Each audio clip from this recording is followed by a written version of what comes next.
सुप्रभात बच्चों, आप सभी का दिन मंगलमय हो। माँ भगवती सब पर अपनी अनुकंपा बनाए रखे। एकादशी कक्षा में आज हम संस्कृत साहित्य का सामान्य परिचय इस विषय की दूसरी कड़ी पर परिचर्चा करेंगे। आज हम गद्य, पद्य, चंपू, प्रबंध तथा मुक्तक इन विधाओं पर हम बातचीत करेंगे। इससे पहले पिछले पीरियड में हमने संस्कृत शब्द की व्युत्पत्ति,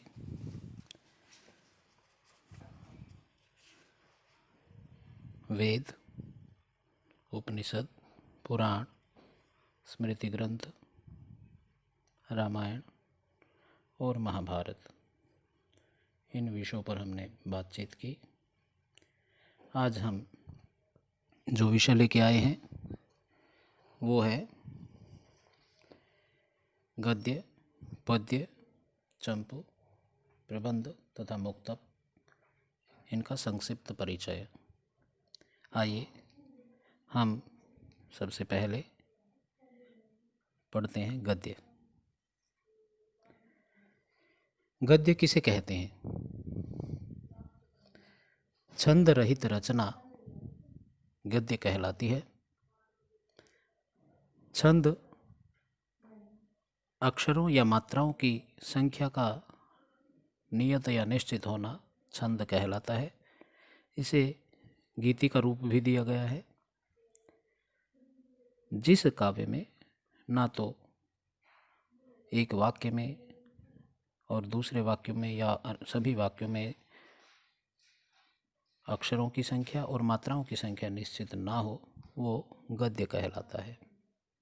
इसका आरंभ भी वैदिक काल से ही हुआ था। सबसे पहले यजुर्वेद में गद्य उपलब्ध होता है। तदनंतर ब्राह्मण ग्रंथों में, आरण्यक ग्रंथों में, उपनिषदों में और जातक कथाओं में हमें इसके दर्शन स्पष्ट दिखाई देते हैं। महाकवि दंडी, सुबंधु, बाण, अंबिका दत्त व्यास इत्यादि कवियों की रचनाओं में गद्य साहित्य की अनुपम छटा दिखाई देती है।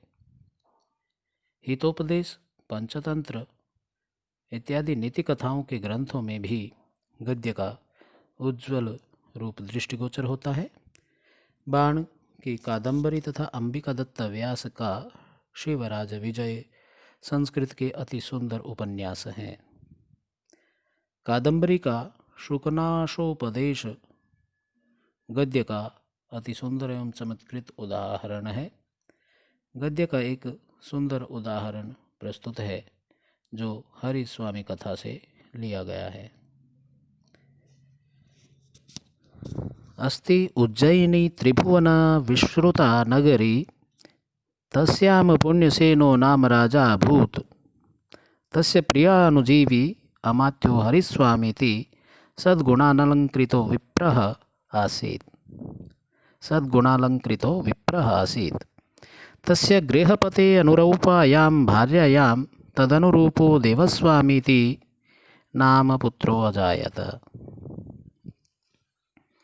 तो ये गद्य की अनुपम छटा है, दृष्टांत है, उदाहरण है। और भी चाहे लौकिक संस्कृत का कठिन गद्य हो या वैदिक संस्कृत का कठिन गद्य हो या सरल गद्य हो, जो छंद से रहित हो, ऐसी काव्य रचना गद्य कहलाती है। इसके बाद हम बात करते हैं पद्य काव्य की। छंद युक्त रचना पद्य कहलाती है। अर्थात जिस काव्य में अक्षरों की और मात्राओं की संख्या निश्चित होती है, नियत होती है, गद्य की अपेक्षा यहाँ नियम होते हैं, गीतात्मक प्रवाह होता है, पद्य गीति युक्त होता है। पद्य का आरंभ भी वैदिक काल से ही हो गया था। वेदों के मंत्र पद्य का प्राथमिक रूप है। वेद मंत्रों के पश्चात वाल्मीकि ने सर्वप्रथम पद्य की रचना की थी, जो रामायण का सबसे आदि श्लोक है।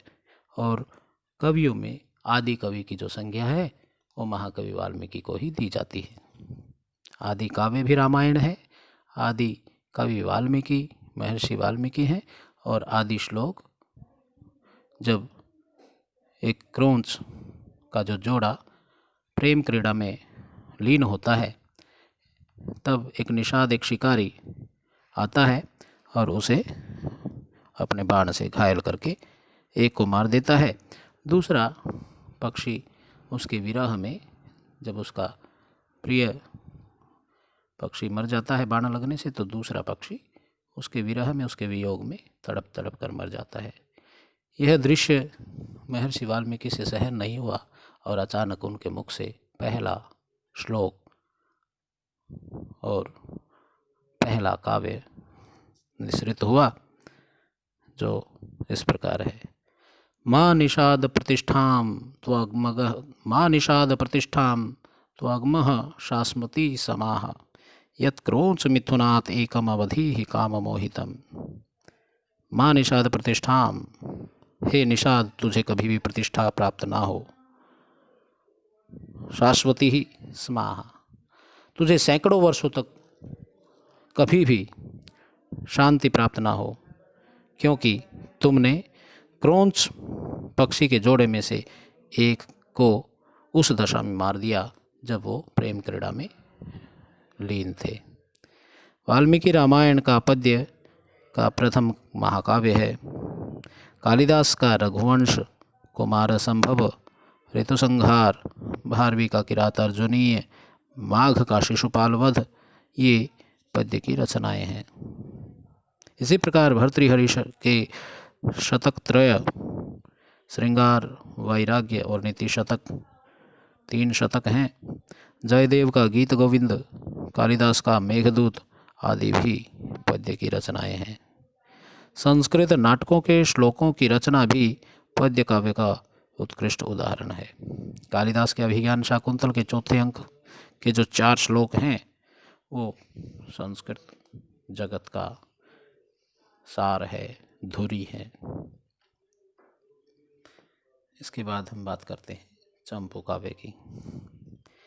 जिस काव्य में गद्य और पद्य दोनों प्रकार की विधाएं दृष्टिगोचर होती हों, अर्थात जिस काव्य में गद्य और पद्य दोनों विद्यमान हों, उसे चंपू काव्य कहते हैं। यद्यपि नाटक में भी पद्य और गद्य का सम्मिश्रण होता है, तथापि उसमें संवादों की प्रधानता होती है, अतः उसे चंपू काव्य नहीं कहा जा सकता। चंपू काव्य के भेद की रचना प्राय संस्कृत साहित्य में कम हुई है। काव्य के इस प्रकार के कथानक को प्रभावशाली रूप में प्रस्तुत करने की अपेक्षा कवि का उद्देश्य अपनी कवित्व शक्ति एवं साहित्यिक कौशल का प्रदर्शन करना मात्र होता था। त्रिविक्रम भट्ट कृत नलचंपू तथा मदालसा चंपू, सोमदेव कृत यशस तिलक चंपू, हरिचंद्र कृत जीवनाधार चंपू, भोज तथा लक्ष्मण भट्ट कृत रामायण चंपू, अनंत का भारत चंपू तथा नारायण रचित स्वाहा सुधारक चंपू इसके मुख्य उदाहरण हैं।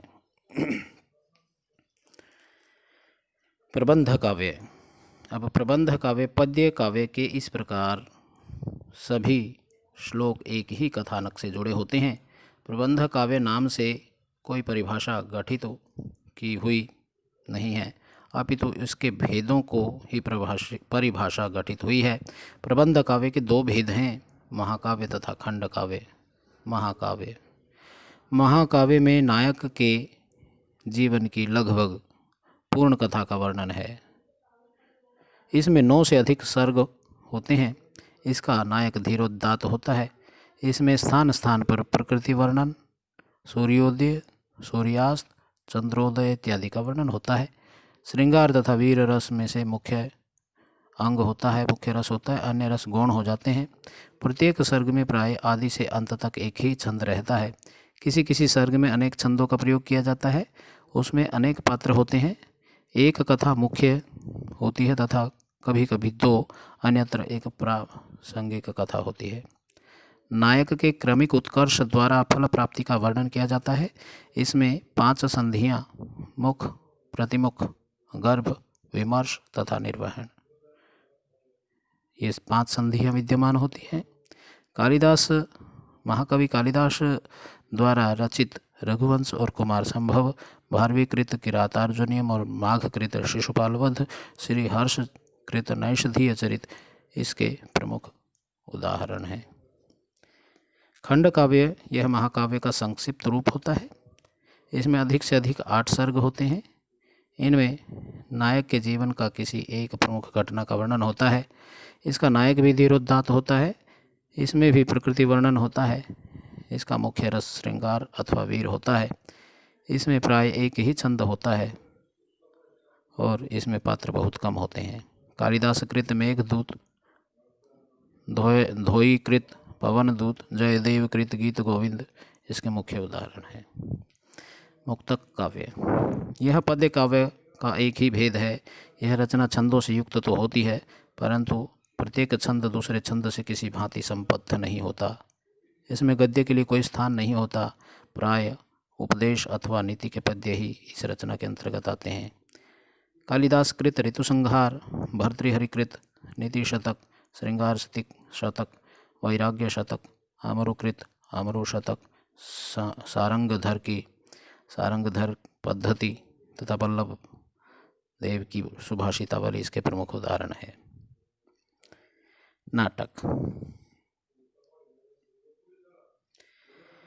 नाटक और इसके मुख्य तत्वों का संक्षिप्त परिचय। नाटक संस्कृत साहित्य का एक रोचक भाग है। इसका पूर्व नाम रूपक है। नाटक में पात्रों पर प्राचीन, ऐतिहासिक, मिश्रित अथवा काल्पनिक पात्रों का आरोप किया जाता है, इसलिए इसे रूपक भी कहते हैं। नाटक में 1 से 9 तक अंक होते हैं। यदि 10 अथवा अधिक अंक हों तो इसे प्रकरण कहते हैं। नाटक का नायक धीरोदात्त होता है। वह प्रसिद्ध वंश का राजा, ऋषि, देवता अथवा श्रेष्ठ गुणों से युक्त मानव होता है। इसमें यथास्थान प्रकृति वर्णन भी किया जाता है। इसमें विषकंभक, प्रवेशक आदि का प्रयोग कथा की सूचना के लिए किया जाता है। इसका प्रधान रस श्रृंगार, वीर तथा शांत होता है।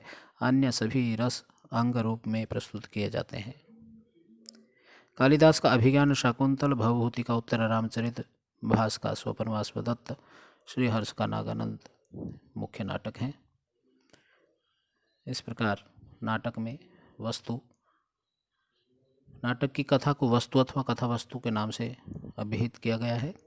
नाटक में कथा अथवा वस्तु 2 प्रकार की होती है, आधिकारिक मुख्य कथा और प्रासंगिक गौण कथा। पात्र जो नाटक में भाग लेने वाले अभिनेता होते हैं वो पात्र कहलाते हैं। प्रमुख भेदों में नायक नायिका, विदूषक तथा चेटी और चेट की गणना होती है। प्रस्तावना नाटक के आरंभ में प्रस्तावना होती है। इसे आमुख या स्थापना भी कहते हैं। इसके माध्यम से आने वाली कथा को सूचना के माध्यम से प्रकट किया जाता है। इसके सूत्रधार एवं इसकी पत्नी की प्रमुख भूमिका होती है। कभी कभी विदूषक भी इस प्रस्तावना में भाग ले लेता है।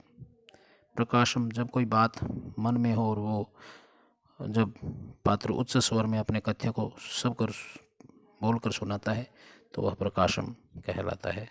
आत्मगतम नाटक में कुछ पारिभाषिक संकेत होते हैं, इंडिकेशन होते हैं। आत्मगतम भी उनमें से एक है। जब कोई पात्र रंगमंच पर खड़े अन्य पात्र को न सुनाते हुए कोई बात कहता है तो वह आत्मगतम कहलाती है। इस नाटक की परंपरा अथवा पारिभाषिकता, यह नाटक की परंपरा अथवा पारिभाषिकता है। इस द्वारा पात्र मन में कही गई बात को दर्शक तो सुनते हैं, परंतु पास खड़े हुए अन्य पात्र उसको नहीं सुन पाते। नेपथ्य जो पर्दे के पीछे से बात कही जाती है। प्राचीन नाटक रंगमंच पर खेले जाते थे। रंगमंच का आकार 32 गुणा 32 हाथ का होता था, यानी 32 हाथ लंबा 32 हाथ चौड़ा। वहाँ बहुत से ऐसे दृश्य होते हैं जो नहीं दिखाए जा सकते। ऐसे दृश्य, दिखाने योग्य दृश्यों का वर्णन पर्दे में किया जाता है या पर्दे के द्वारा सूचित किया जाता है। नाटकीय दृष्टि से जो दृश्य रंगमंच पर दिखाने योग्य नहीं होते वह पर्दे के पीछे से नेपथ्य से सांकेतित किए जाते हैं, जैसे विवाह का दृश्य अथवा अत्यधिक श्रृंगार का दृश्य। जनांतिकम, स्नेह भाव से अभिनय स्नेह भाव से जो अभिनय करे वह आवश्यक नहीं, अतः ऐसा संवाद जो किसी अन्य को न सुनाना हो पर अपितु दो पात्र आपस में कहना चाहते हो उसे जनांतिक कहते हैं।